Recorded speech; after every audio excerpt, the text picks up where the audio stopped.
I'm an executive on the Google Cloud team based in Jacksonville, Florida, so Northeast Florida.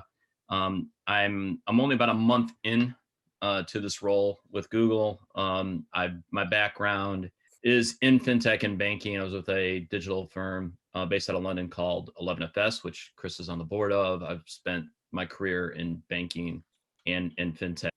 So I thought it would be interesting, talking about the view from America a little bit.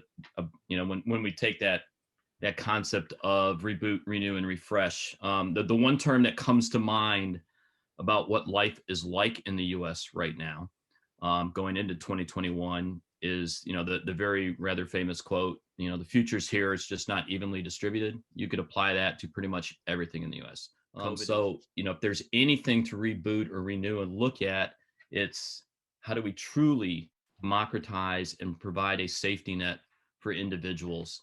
That's core to what I try to do. We're talking about, financial inclusion, helping educate folks, provide them a safety net.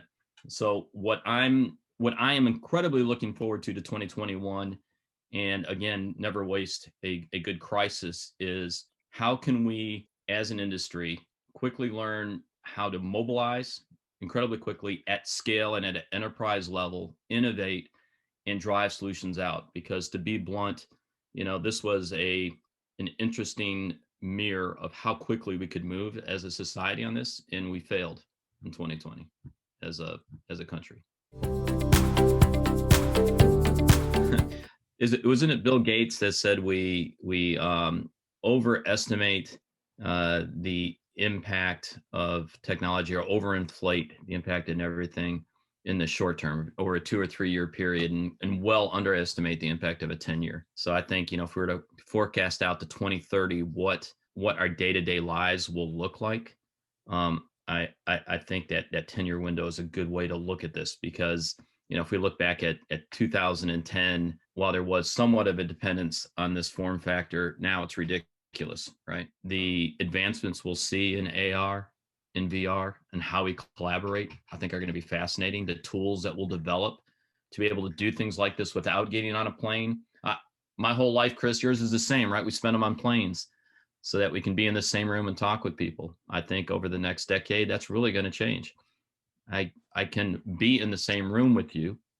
We would all be virtually in the same room with each other and be able to collaborate and do all that without getting on a plane. Responsibility that technology companies have, and we've all talked about it. We're social creatures.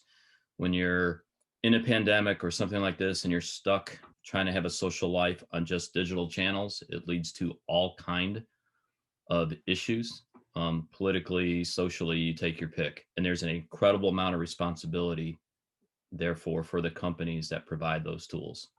And we haven't even talked about AI. We haven't even talked about some of the other aspects of that.